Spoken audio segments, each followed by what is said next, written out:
Hello students. So today we are going to discuss JEE Advanced Mathematics paper 2. So we are going to start with section 1. Paper 2 के section 1 में integer type question पूछे गए थे. There were 6 integer type questions और इसकी marking scheme कुछ ऐसे थी +3 for each correct answer and there was a negative marking of -1. ठीक है, तो for each incorrect answer there was a penalty of -1 mark. So this is our first question. It came from the chapter complex number. Question है, for a complex number z, let REZ denote the real part of z and let S be the set of all complex numbers z satisfying this equation where this iota is under root -1, and then we have to find the minimum value of z1 minus z2 magnitude का whole square, where the z1 and z2 are the subset of capital S and real part of z1 is greater than 0 and real part of z2 is less than 0. ठीक है, चलिए start करते हैं. हमें जो equation given है उसी से. ठीक है, सो इक्वेशन है z की power 4 minus magnitude of z की power 4 equal to 4 iota z square. हमें एक चीज पता है, सपोज मैग्नीट्यूड ऑफ z का स्क्वायर हमेशा होता है z इंटू z कॉन्जुगेट के बराबर. ठीक है, सो ये हो जाएगा z की power 4 minus z into z conjugate का स्क्वायर. ठीक है, दोनों साइड स्क्वायरिंग कर दो. ठीक है, तो क्या बन जाएगा z की power 4 is equal to z into z conjugate की पावर 4. तो z मैग्नीट्यूड ऑफ z का स्क्वायर क्या हो जाएगा, z की पावर 4 क्या हो जाएगा, z इंटू z कॉन्जुगेट का square equal to 4 iota z square. ठीक है, तो यहां से क्या करता हूं मैं, z स्क्वायर कॉमन ले लेता हूं. तो z square into z square minus conjugate of z square equal to 4 iota z square. अब एक काम करो, क्या करो, 4 आयोटा z स्क्वायर को LHS में लेके आओ और वहां से यदि आप z स्क्वायर कॉमन लोगे तो एक इक्वेशन मिलेगी आपको z स्क्वायर के इक्वल टू 0 और z square minus z square z conjugate का स्क्वायर इक्वल टू 4 आयोटा. ठीक है, अब हमें इससे मतलब नहीं है क्योंकि ये क्या अल्टीमेटली क्या बनेगा, z इक्वल टू 0 के बराबर. ठीक है, ये अल्टीमेटली क्या बनेगा, z इक्वल टू 0 के बराबर. ठीक है ना, इससे हमें मतलब नहीं है. ठीक है, हमें फिर मतलब किससे रहेगा, इस इक्वेशन से. ठीक है, तो इसको देखते हैं. Let's say z is equal to x plus iota y. Let's say z is equals to x plus iota y. ठीक है, तो z कॉन्जुगेट क्या हो जाएगा, x माइनस आयोटा y के बराबर. ठीक है, सो इन दोनों को आप सॉल्व करोगे, दोनों की वैल्यू यहां पर पुट करोगे तो अल्टीमेटली इन दोनों के स्क्वायर का डिफरेंस क्या आ जाएगा, 4xy इंटू आयोटा. ये कितना हो जाएगा, 4 आयोटा के बराबर. सो xy क्या हो जाएगा, इक्वल टू 1. xy क्या हो जाएगा, 1 के बराबर. ये क्या है, xy इक्वल टू 1. यदि कॉम्प्लेक्स प्लेन में इसका ग्राफ प्लॉट करने की मैं कोशिश करूं तो ये एक रेक्टेंगुलर हाइपरबोला होगा. Suppose this is x axis, real axis and imaginary axis. ठीक है, तो xy इज इक्वल टू 1 क्या होगा, एक rectangular hyperbola lying in first and third quadrant. First quadrant में कब लाई करेगा, जब x और y दोनों पॉजिटिव. सो x greater then 0, y greater than 0. जब दोनों नेगेटिव होंगे तो उनका प्रोडक्ट भी, तब उनका प्रोडक्ट क्या होगा, तब पॉजिटिव हो जाएगा उन दोनों का प्रोडक्ट. तो in third quadrant x will be less than 0 and y will be less than 0. तो इसका ग्राफ कहां का मिलेगा, फर्स्ट और थर्ड क्वाड्रेंट में. ठीक है, अब सपोज z1, हमें z1 और z2 से मतलब है, तो z1 को एज्यूम कर लो x1 प्लस आयोटा y1 और z2 को एज्यूम कर लो x2 प्लस आयोटा y2. तो यहां पर हो जाएगा x, और हमें एक और कंडीशन गिवन है कि रियल पार्ट ऑफ z1 मतलब x1 की वैल्यू ग्रेटर देन 0 होना चाहिए और यहां पर रियल पार्ट ऑफ z2 बोले तो x2 की वैल्यू लेस देन 0 होना चाहिए, है ना. तो सेट ऑफ ऑल पॉइंट्स कहां पे लाई करेंगे, इस इन कर्व्स के ऊपर. ठीक है ना, और z1 z2 इन्हीं के सबसेट है, तो z1 z2 इन कर्व्स पे लाई करेंगे. लेकिन हमें कंडीशन गिवन है कि z1 में रियल पार्ट जो है ग्रेटर देन 0 होना चाहिए, तो वो कहां पर पॉसिबल है, इस वाले कर्व पे. और z2 के केस में क्या होगा, रियल पार्ट नेगेटिव, तो वो इस कर्व पे लाई करेगा. इसका मतलब जो z1 है वो इस कर्व पे लाई करेगा, इस कर्व पे कहीं लाई करेगा, और z2 जो है वो इस कर्व पे, थर्ड क्वाड्रेंट वाले कर्व पे कहीं लाई करेगा, ठीक है। तो यहां पर कहीं इस कर्व पे कहीं Z2 लाई करेगा। सो हमें निकालना क्या है, हमें Z1 माइनस Z2 के मैग्नीट्यूड की मिनिमम वैल्यू फाइंड करनी है। अच्छा, Z1 माइनस Z2 मैग्नीट्यूड क्या होता है? सो किसी भी कॉम्प्लेक्स प्लेन में सपोज दो पॉइंट्स है ना, दो कॉम्प्लेक्स नंबर्स हैं किसी कॉम्प्लेक्स प्लेन में, और यदि हमें Z1 माइनस Z2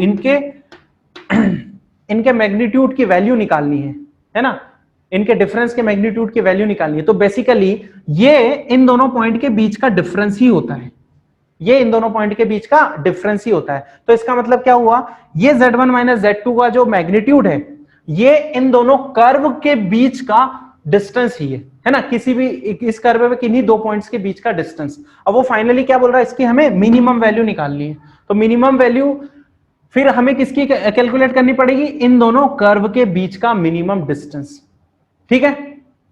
तो minimum of Z1 minus Z2 magnitude का स्क्वायर, ये क्या हो जाएगा, इन दोनों कर्व के बीच का मिनिमम डिस्टेंस, ठीक है। तो इन दोनों कर्व पे मिनिमम डिस्टेंस हमें मिलेगा y is equal to x line के ऊपर। कहां पर मिलेगा, y is equal to x line के ऊपर। Suppose this y is equal to x line cut this hyperbola at point P and cut this hyperbola at point Q. So we have to find the distance between P and Q, है ना। तो Z1 minus Z2 के magnitude की minimum value क्या हो जाएगी, PQ distance के बराबर, क्लियर है। उसका स्क्वायर तो PQ का स्क्वायर हो जाएगा, ठीक है। तो हमें P और Q के बीच का डिस्टेंस निकालना है, ठीक है।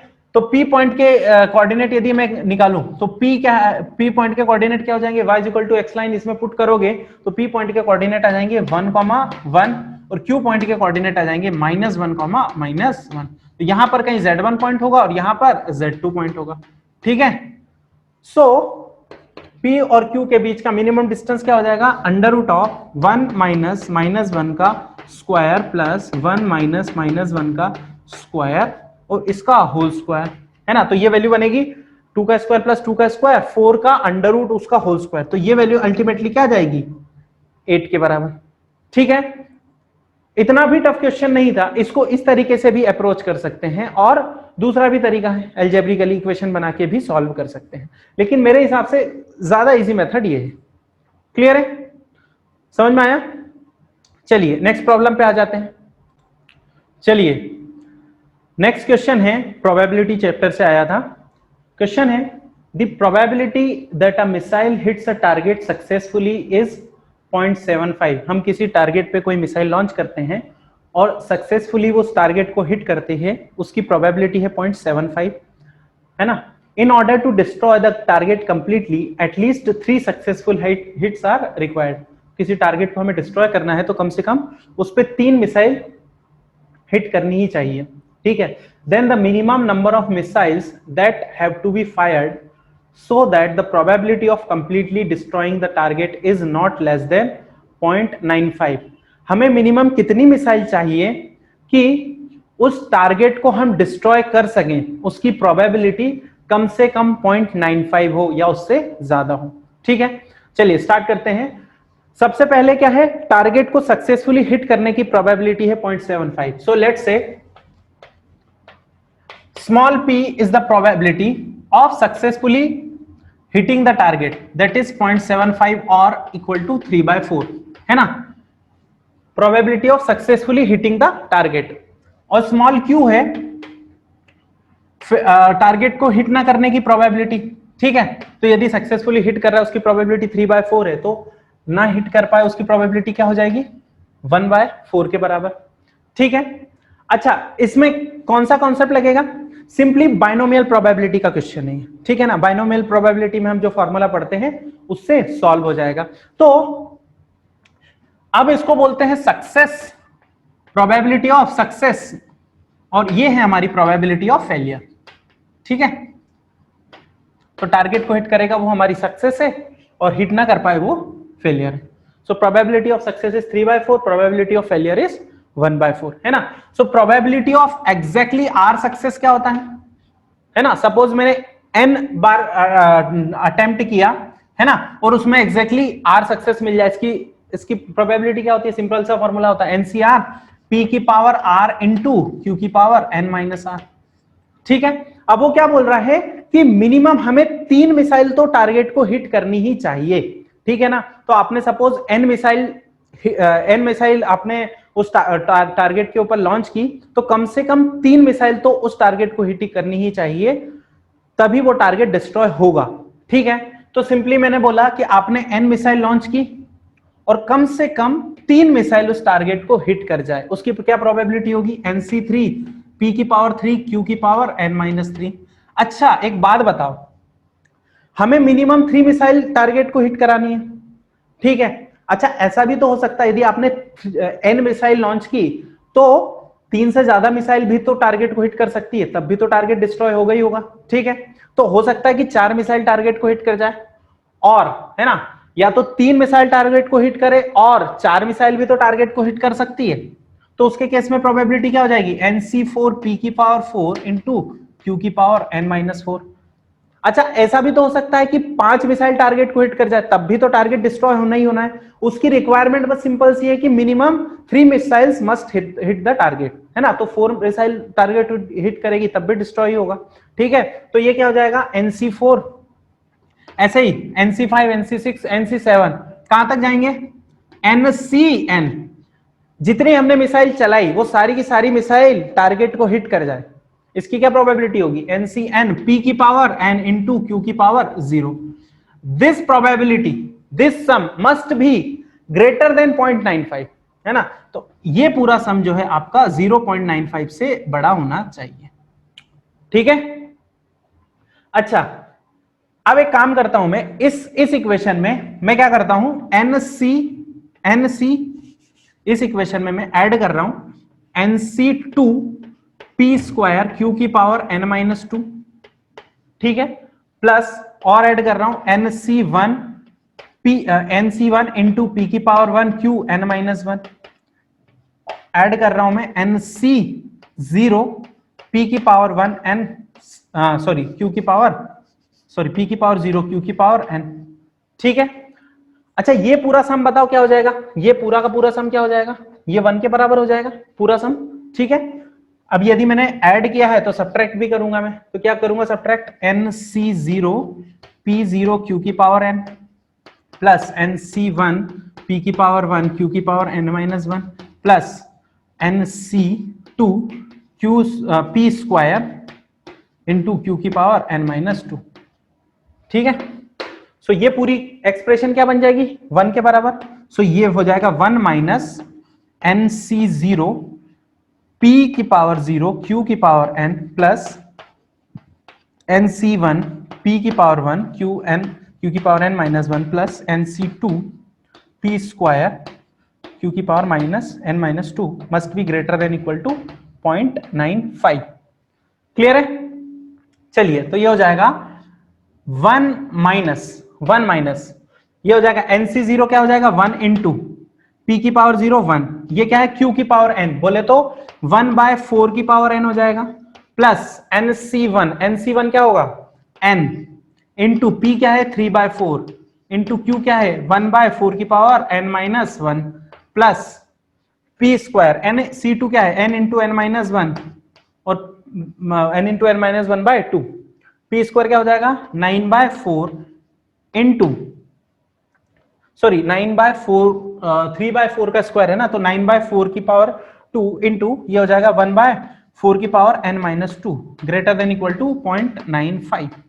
ठीक है, चलिए तो एक काम करता हूं, यहां पर सब में से 4 की पावर n कॉमन आ जाएगा, यहां पर क्या है 4 की पावर 1 इंटू 4 की पावर n-1, यहां पर क्या है 4 स्क्वायर इंटू 4 की पावर n-2, तो सब में से 4 की पावर n कॉमन ले लेता हूं और ये 1 को मैं इधर लेके जाता हूं, तो 1 को उधर लेके गया तो बनेगा हमारे पास नेगेटिव ऑफ 0.05, ठीक है, माइनस ऑफ 0.05, तो ये बनेगा माइनस ऑफ, ये बनेगा, अब मैं एलसीएम ले रहा हूं पूरे में 2 इंटू 4 की पावर n का, 2 इंटू 4 की पावर n का, ठीक है ना, तो यहां पर एलसीएम लिया तो 4 की पावर n, तो यहां सिंपली आएगा 2, ठीक है ना, ये 2 का एलसीएम प्लस ये 2 इधर क्रॉस मल्टीप्लाई होगा तो 2 इंटू 3 6n प्लस यहां पर क्या बचा 9n स्क्वायर माइनस 9n, ठीक है, it is greater than equal to minus of 0.05।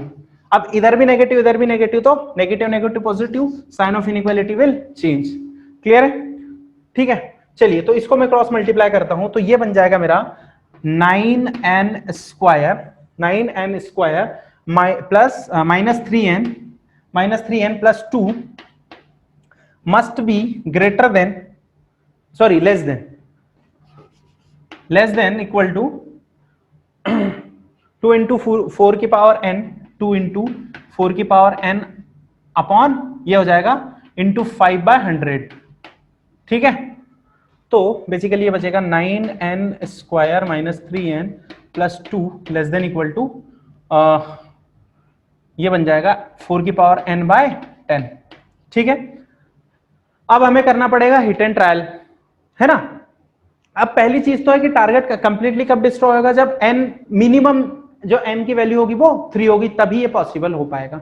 ठीक है, तो कम से कम n जो है n must be greater then 3, ये बात तो सिंपल सी है। ठीक है ना, तो स्टार्ट करते हैं, n इक्वल टू 3 रखेंगे, n equal to 4, n equal to 5, है ना। n इक्वल टू 3 पे नहीं आएगी, वैल्यू बहुत कम आएगी, तो n इक्वल टू 5 से स्टार्ट करते हैं। तो n इक्वल टू 5 पे रखो, n इक्वल टू यहाँ पर 5 रखा, तो 5 का स्क्वायर 25 इंटू 9 कितना हो जाएगा 225 minus 5 3 15 plus 2 less than equal to 4 की पावर 5/10। ठीक है, तो ये बन जाएगा 256 इंटू 4, तो 1024। ठीक है, तो ये बनेगा 212 लेस देन इक्वल टू 1024/10, तो ये 10 से ये गया, तो 102.4 लेस देन इक्वल टू 212 है क्या, तो ये तो इनकरेक्ट हो गया, मतलब n must be greater then 5। तो n इज इक्वल टू 6 पे देखते हैं, so n is equal to 6 put करो, minimum value n is equal to 6 put करो, देखो क्या इक्वेशन सेटिस्फाई कर रही है। हमें क्या करना है, इस इनइक्वालिटी को सेटिस्फाई कराना है मिनिमम n के लिए। ठीक है, ये इनइक्वालिटी किस मिनिमम n के लिए सेटिस्फाई होगी, तो n इक्वल टू 6 रखेंगे, तो हो जाएगा 6 6 36। ठीक है, तो ये वैल्यू आ जाएगी 9 into 36 plus minus 18 plus 2 less than equal to 4 की पावर 6 अपॉन 10। ठीक है, तो ये बनेगा 36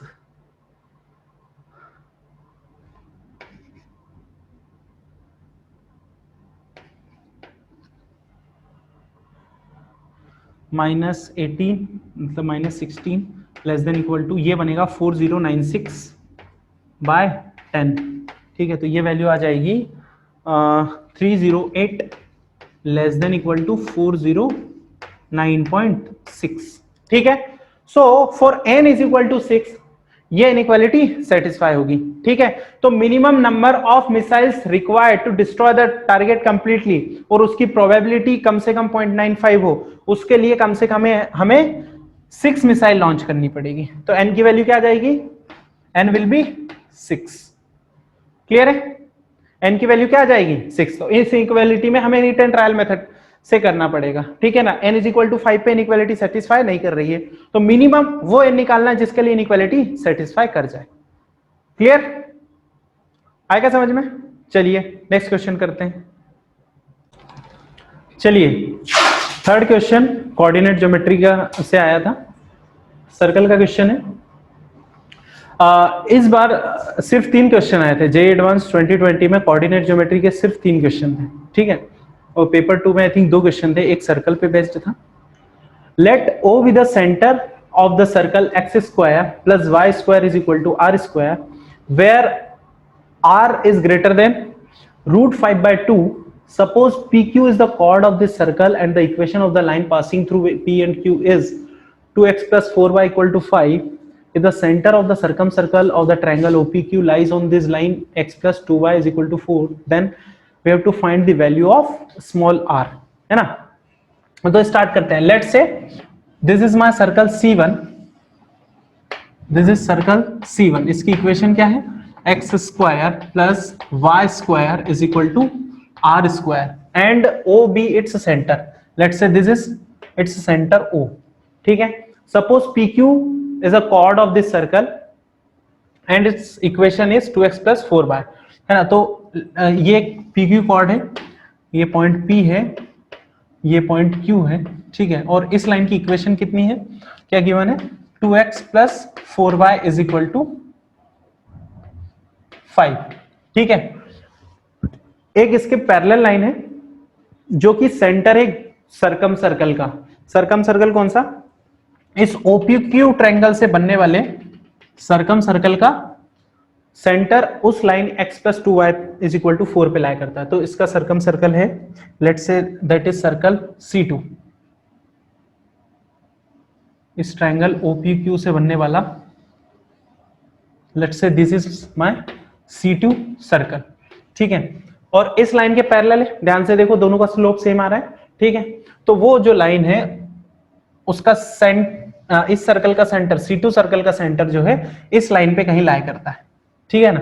let's say that point is a पे इस सर्कल C2 का सेंटर है, ठीक है। तो then we have to find the radius of this circle C1, ठीक है। एक काम करते हैं, O से इस PQ कॉर्ड पे एक परपेंडिकुलर बाइसेक्टर ड्रॉप करते हैं, ठीक है। तो यदि इसके ऊपर परपेंडिकुलर बाइसेक्टर ड्रॉप किया तो इस कॉर्ड को दो इक्वली पार्ट में बाइसेक्ट कर देगा। अच्छा, इस बाइसेक्टर को यदि मैं एक्सटेंड करते जाऊं, यदि मैं इसको एक्सटेंड करते जाऊं, तो एक बात बताओ, ये दोनों लाइन पैरेलल है, ठीक है। ये परपेंडिकुलर यदि मैं इस पर ड्रॉप कर रहा हूं तो वो इस लाइन, इस डायमीटर के भी परपेंडिकुलर होगा, इस लाइन के भी परपेंडिकुलर होगा।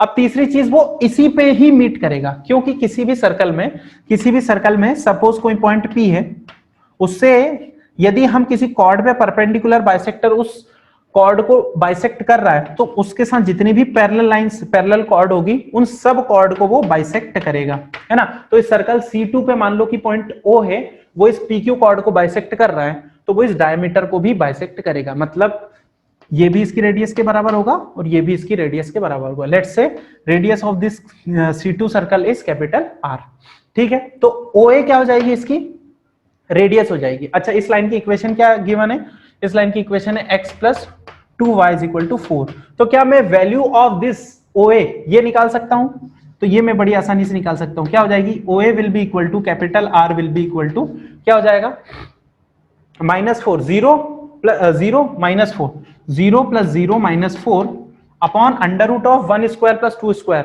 तो 4 प्लस रूट 5, ठीक है। तो ये आ जाएगा OA, या फिर इसकी रेडियस की वैल्यू कितनी आ जाएगी, 4/√5 के बराबर, ठीक है।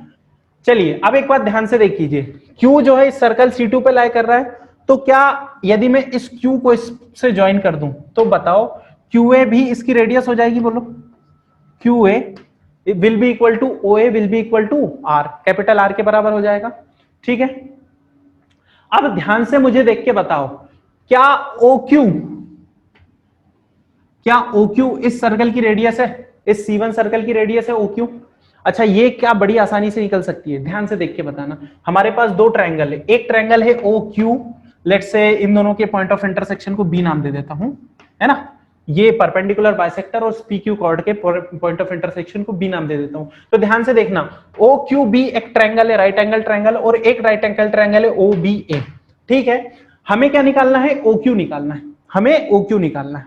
अच्छा, इस राइट एंगल ट्रायंगल में यदि मुझे BQ पता चल जाए तो मैं इसमें पाइथागोरस थ्योरम लगा के R निकाल सकता हूं। अच्छा, OB तो मुझे ऑलरेडी पता है, OB क्या है, परपेंडिकुलर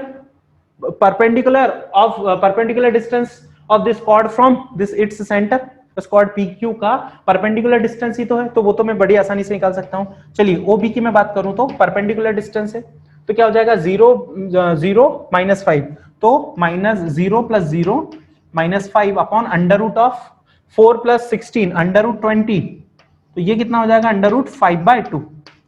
कितना डिस्टेंस आ जाएगा, OB अंडर रूट 5/2। तो मुझे OB तो पता चल गया। अब इस राइट एंगल ट्रायंगल में मेरे को OB पता चल गया, यदि BQ पता चल जाए तो पाइथागोरस थ्योरम से मैं स्मॉल r निकाल सकता हूं बड़ी आसानी से, ठीक है। चलिए अब उसको थोड़ी देर के लिए भूल जाइए। अब इस ट्रायंगल पे आइए, OBA पे मेरे को AQ की वैल्यू मिल गई है, क्या मैं AB की वैल्यू निकाल सकता हूं? यदि मैं AB की वैल्यू निकाल सकता हूं, QA की वैल्यू मुझे पता है, तो मेरे को ये BQ मिल जाएगा, ठीक है, तो ध्यान से देख के बताओ, क्या ये दोनों लाइन पैरेलल है? तो दो पैरेलल लाइन के बीच का डिस्टेंस क्या होता है? c1 minus c two upon under root of a square plus b square. तो मैं क्या ए बी डिस्टेंस निकाल सकता हूं? ए बी कितना हो जाएगा? c1 minus c to. पहले तो इनके कोएफिशिएंट इक्वल करता, इन दोनों के कोएफिशिएंट इक्वल कर दो। तो इसका कोएफिशिएंट इक्वल करेंगे तो ये एक्चुअली में इन दोनों का कोएफिशिएंट इक्वल करें तो एक काम करता हूं, इसको इसके कोएफिशिएंट को 2 से मल्टीप्लाई कर दूं, तो ये लाइन की इक्वेशन क्या बन जाएगी? 2x plus 4y equal to 8, है ना। अब c1 माइनस सी टू वाला फॉर्मूला लग जाएगा। तो c1 माइनस सी टू कितना हो जाएगा? 3 upon under root of b square a square plus b square, तो 4 plus 16 under root of 4 plus 16 बोले तो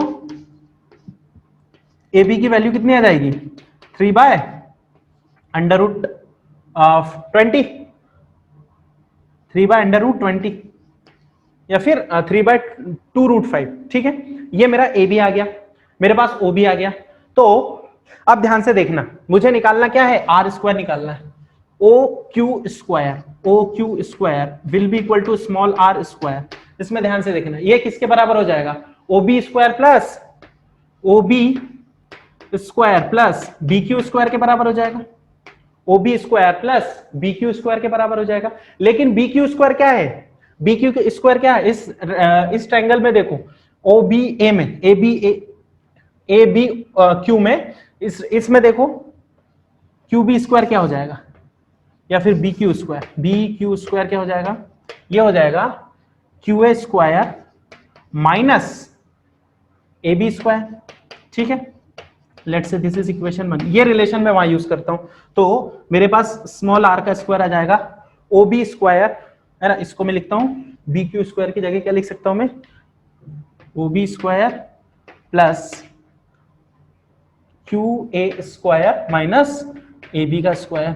ठीक है, तो आर स्क्वायर क्या हो जाएगा? ओ बी का स्क्वायर। ओ बी की वैल्यू क्या निकाली थी मैंने? रूट 5/2 का स्क्वायर, तो कितना हो जाएगा? 5/4। ठीक है, प्लस क्यू ए का स्क्वायर। क्यू ए क्या है? 4/√5, तो इसका स्क्वायर करूंगा तो 16/5 माइनस ए बी का स्क्वायर। ए बी क्या है? 3/√20, इसका स्क्वायर करूंगा तो 9/20 आ जाएगा। ठीक है, इसको सॉल्व करो, एलसीएम आ जाएगा 20, एलसीएम 20 आ जाएगा, तो ये हो जाएगा 25 प्लस 16 4 जा 64 माइनस 9, तो ये वैल्यू आ जाएगी 80/20, 80/20 के बराबर आ जाएगा। तो अल्टीमेटली आर स्क्वायर कितना आ जाएगा? आर स्क्वायर की वैल्यू क्या आ जाएगी? यहां पर सॉल्व करूं मैं, आर स्क्वायर आ जाएगा 80/20 बोले तो 4, तो आर की वैल्यू कितनी आ जाएगी? 2 के बराबर। ठीक है, सिंपली ज्योमेट्री का क्वेश्चन था, है ना। सिर्फ ज्योमेट्री की हेल्प से भी हम सॉल्व कर सकते हैं, अदरवाइज इसी क्वेश्चन को हम दूसरे तरीके से भी कर सकते हैं। ये पी क्यू क्या है? इन दोनों सर्कल की कॉमन कॉर्ड है। इस सर्कल की रेडियस आप बड़ी है आसानी से निकाल सकते हो, है ना, क्योंकि परपेंडिकुलर ड्रॉप करोगे तो ये इसका OA इसकी रेडियस हो जाएगी। तो S1 माइनस S2 इज इक्वल्स टू, इसकी कॉमन कॉर्ड की इक्वेशन क्या है हमारे पास? 2x is equal to 0।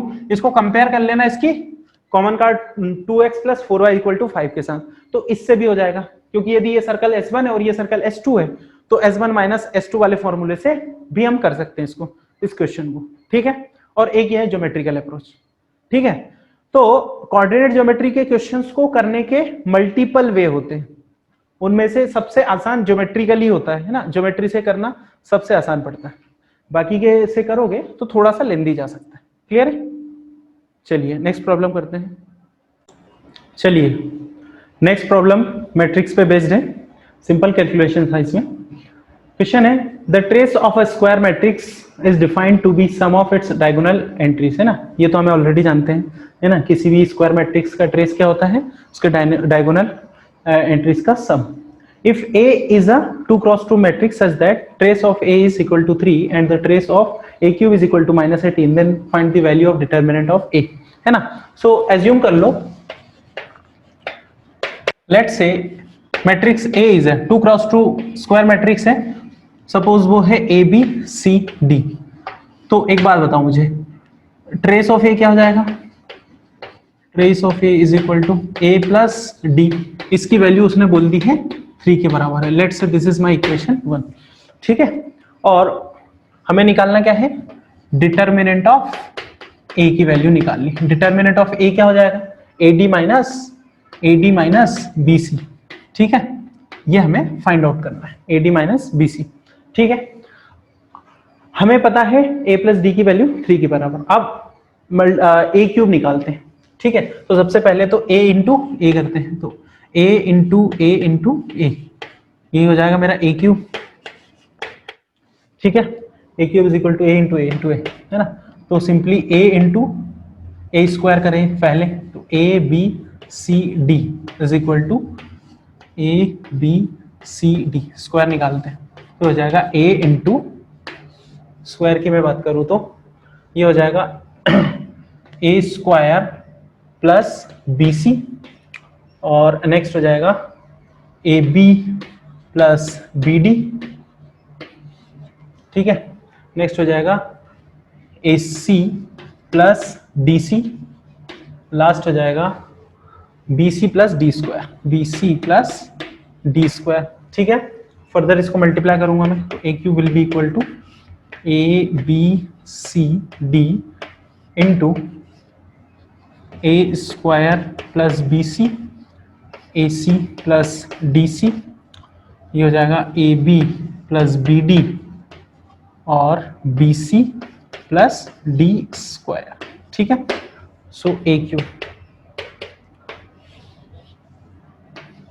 अब इसके अंदर एक चीज है, ट्रेस किसी भी मैट्रिक्स का यदि मुझे ट्रेस ऑफ ए क्यूब निकालना है तो सिंपली मुझे ये दोनों एलिमेंट चाहिए, है ना, इसके डायगोनल एलिमेंट चाहिए। इन दोनों एलिमेंट से मुझे कोई काम नहीं है ना, तो यहां पर मैं क्या करूंगा, ये वाले दोनों एलिमेंट्स नहीं निकालूंगा, है ना, फालतू का टाइम वेस्ट करने से कोई मतलब नहीं है। ठीक है, तो सिंपली ये वाला और ये वाला, ये दोनों एलिमेंट निकालेंगे। ठीक है, तो एबीसीडी करेंगे तो ए इंटू ये, तो ये हो जाएगा a cube plus a B c, है ना, फिर plus a B c plus b d c. ठीक है, और ये वाली एलिमेंट निकालेंगे तो ये हो जाएगा a B c plus b d c plus d b c, वही b d c plus d into d square, मतलब डी क्यूब। तो ट्रेस ऑफ ए क्यूब क्या हो जाएगा बताओ आप, ध्यान से देखिए। ट्रेस ऑफ ए क्यूब, इसकी वैल्यू यदि हम निकालें तो क्या हो जाएगा, ए क्यूब प्लस यहां पर देखना एबीसी प्लस एबीसी, 2 एबीसी और एक एबीसी, एक सेकेंड,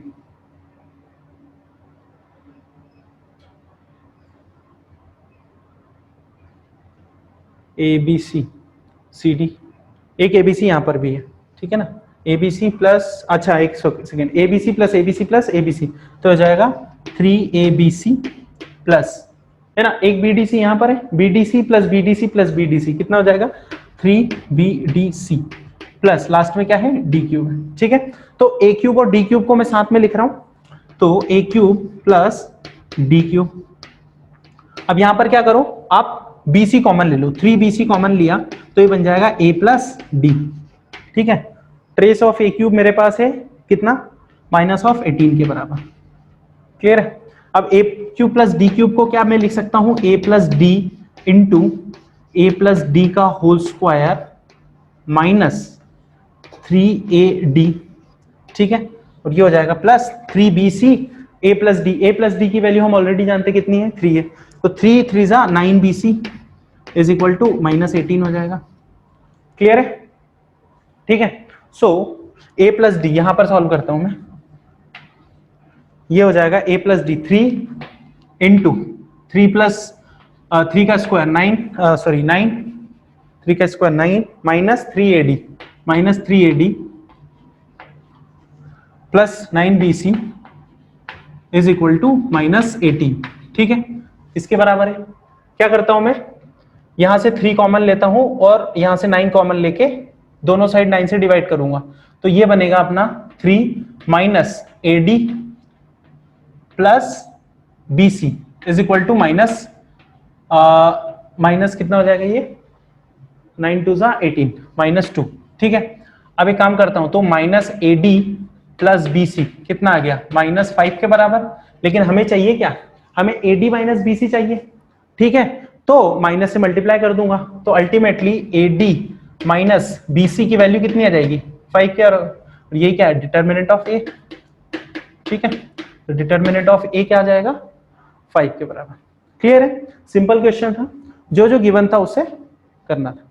क्लियर है, थोड़ा सा यहाँ पर लेंदी पड़ेगा A क्यूब कैलकुलेट करने में, उसके अलावा क्वेश्चन काफी सिंपल था। क्लियर, चलिए नेक्स्ट क्वेश्चन है कैलकुलस का कॉन्टिन्यूटी और डिफरेंशिएबिलिटी चैप्टर से। क्वेश्चन है let the functions f is defined from -1 to 1 to r and g is defined from -1 to 1 to -1 से 1। b f ऑफ x की वैल्यू कितनी है mod of 2x minus 1 plus mod of 2x plus 1 and gx है हमारे पास x minus greatest integer x है ना, where this is greatest integer x and let f of g is defined like this है ना। तो हमारे पास f जो है -1 से 1 से r तक डिफाइंड है एंड g फंक्शन जो है it is defined from this set to -1 to 1। ठीक है, f of x की वैल्यू है हमारे पास greatest mod of 2x minus 1 plus 2x plus 1 और gx डिफाइंड है x minus greatest integer x, और इसी को हम बोल सकते हैं फ्रैक्शनल पार्ट ऑफ x है ना। इसकी वैल्यू 0 से 1 तक लाई करती है। ठीक है, सो f ऑफ g एक कोई कॉम्पोजिट फंक्शन है, वो कहां से कहां तक डिफाइंड है -1 to 1 से r तक। सो f of g is defined like this, f of g इसकी डोमेन -1 to 1 सेट है और जो को डोमेन है वो set of all real numbers है ना। ये कोई कॉम्पोजिट फंक्शन है। Suppose c is the point number of points in the interval, इस इंटरवल में इसकी डोमेन में eight which f of g is not continuous and suppose d is the point number of points in the interval at which f of g is not differentiable, then the value of c plus d। मतलब basically हमें f of g की discontinuity और non differentiability निकालनी है इस domain में -1 से 1 में है ना। इस डोमेन में इसकी डिसकंटिन्यूटी और नॉन डिफरेंशिएबिलिटी बतानी है। तो f ऑफ gx क्या हो जाएगा, f ऑफ gx क्या हो जाएगा 2 of fractional part x -1 plus mod of 2 fractional part of x plus 1।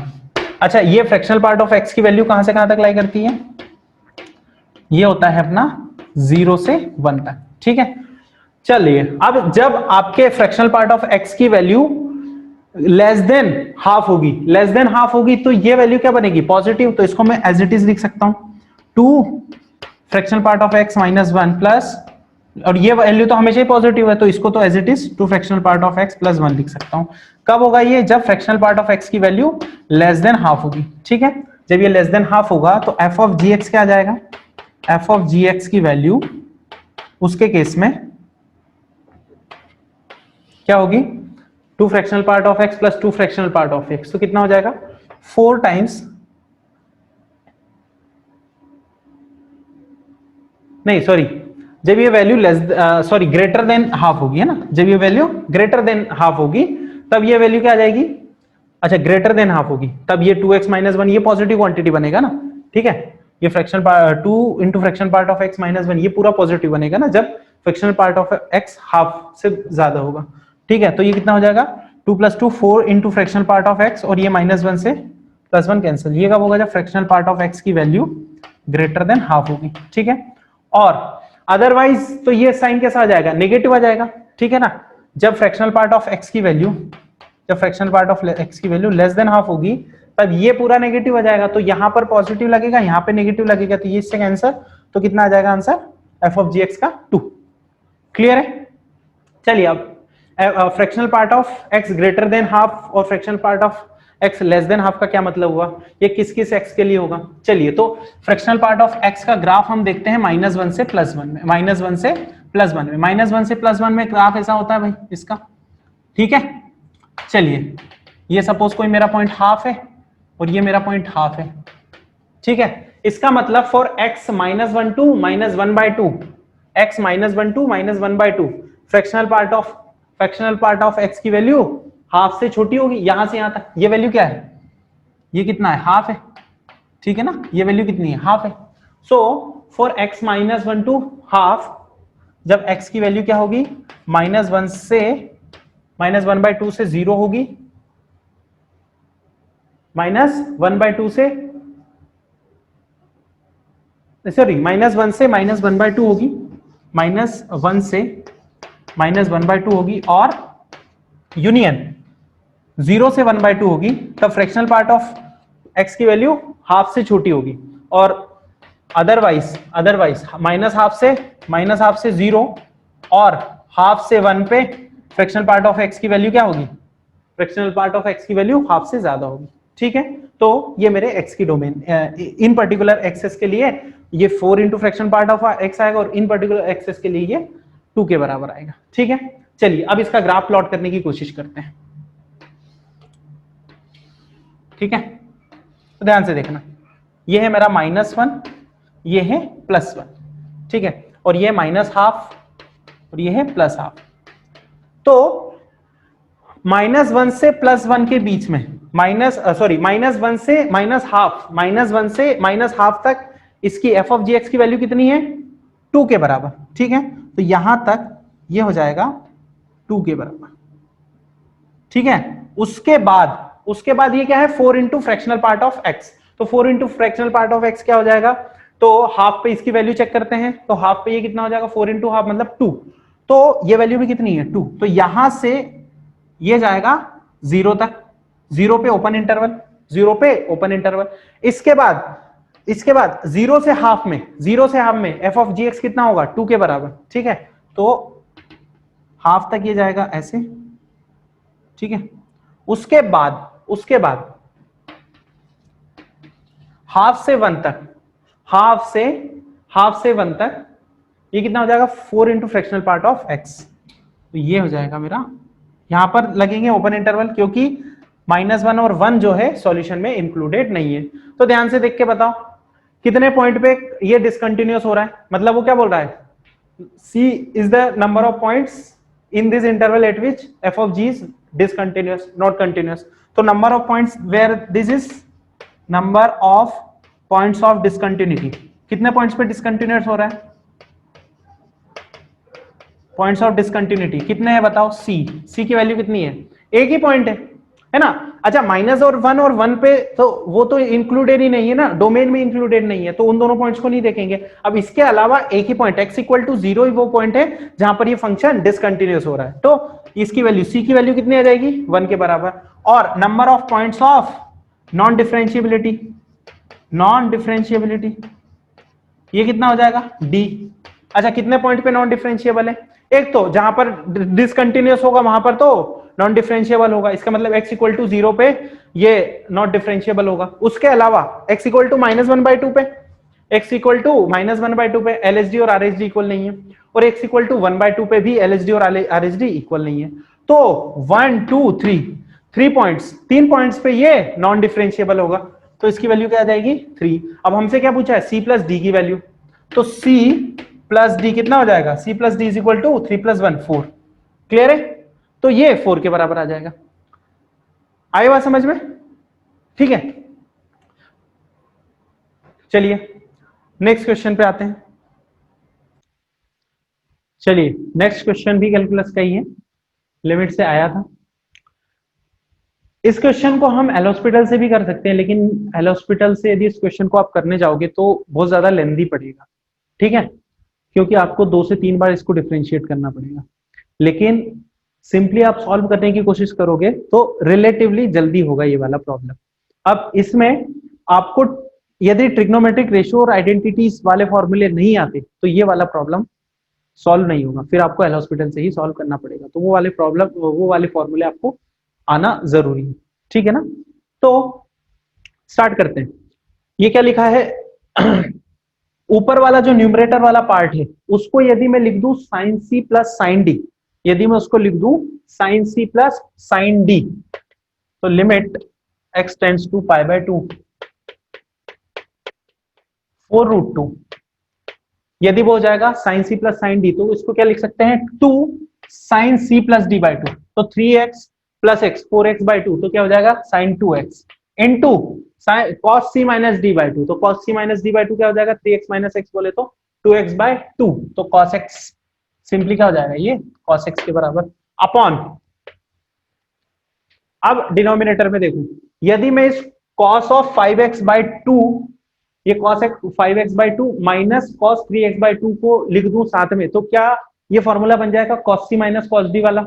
इन दोनों को यदि मैं साइन साथ में कर दूं तो इसको सिंपली लिखूंगा मैं 2 into sine 2x sine x/2 plus cos c minus cos d, इसको क्या लिख सकते हैं हम cos c minus cos d को 2 sine c plus d/2, 2 sine c plus d/2, तो 5x/2 प्लस 3x/2 कितना हो जाएगा 8x/2 मतलब 4x/2, तो 2x sine 2x into sine c minus d/2, तो 3x/2 माइनस 5x/2 कितना हो जाएगा माइनस 2x/2 और उसका अपॉन में 2, तो माइनस x/2, तो क्या हो जाएगा साइन ऑफ माइनस x/2।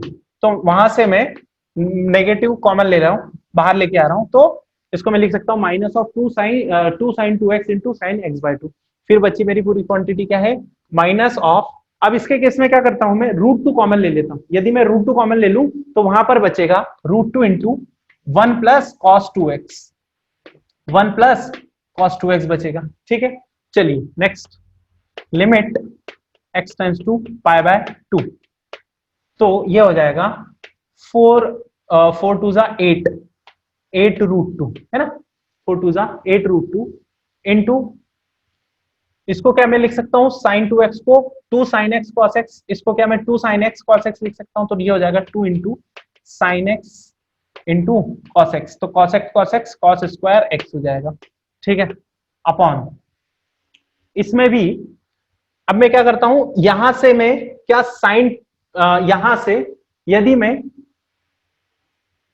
एक सेकेंड ये लिखा हुआ था, अच्छा 3x/2, ये क्या है अपना sign 2x into sign of 3x/2, यहां से यदि मैं 2 साइन 2x कॉमन ले लूं तो ये हो जाएगा 2 इंटू साइन 2x, यदि मैंने कॉमन ले लिया तो ये बचेगा sign of 3x/2 minus sine x/2।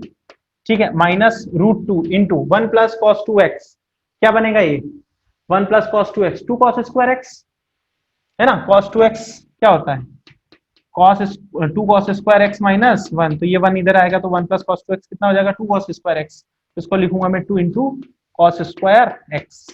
ठीक है, अब further limit x tends to π/2, 8√2 into 2 कितना हो जाएगा 16√2 sine x into cos x का स्क्वायर अपॉन, ये कितना है 2 साइन 2x, अब ये साइन 2x को अपन ब्रेक करेंगे तो ये जाएगा 2 into 2 sine x into cos x into sine 3x/2 minus sine x/2, मतलब sine c minus sine d वाला फॉर्मूला लगेगा, तो ये हो जाएगा 2 cos c प्लस d/2, तो 3 प्लस 1 4, 4/4, तो cos x into sine c minus d/2, तो 3x/2 माइनस x/2 2x/2, तो x अपॉन 2, तो कितना हो जाएगा ये sine x/2 minus 2√2 cos square x। Clear है? ठीक है, चलो तो ध्यान से देख के बताओ, क्या यहाँ से cos x कैंसिल कर दूं मैं एलसीएम, यहाँ से मैं न्यूमरेटर और डिनोमिनेटर में चेक करो, कॉमन लेके क्या मैं cos x कैंसिल कर सकता हूँ। ठीक है, तो ये बचेगा 16√2 साइन x अपॉन 2 2 जा 4, 4 2 जा 8 sine x, 8 into sine x into sine x/2। ठीक है, minus 2√2 limit x tends to π/2। अब ध्यान से देखो, डिनोमिनेटर में 0 नहीं बन रहा है, ठीक है ना, तो सिंपली x की जगह सभी जगह π/2 पुट कर दो, तो ये हो जाएगा 16√2 इंटू साइन x की जगह π/2 पुट करेंगे तो 1 आ जाएगा अपॉन 8 इंटू साइन x 1, और ये हो जाएगा π/4, तो 1 इंटू π/4 हो जाएगा, तो 1/√2 माइनस 2√2। ठीक है, तो ये बनेगा 2 2 जा √2 इंटू √2, तो ये हो जाएगा 2 इंटू 2 4, और ये √2 ऊपर जाएगा, तो ये हो जाएगा 16 इंटू 2 अपॉन 8 माइनस 4, तो 32 अपॉन 4, वैल्यू कितनी आ जाएगी 8। इस लिमिट की वैल्यू कितनी आ गई 8। ठीक है, एल हॉस्पिटल से भी कर सकते हैं लेकिन थोड़ा सा लेंदी पड़ेगा। आई क्या बात समझ में? क्लियर है? चलिए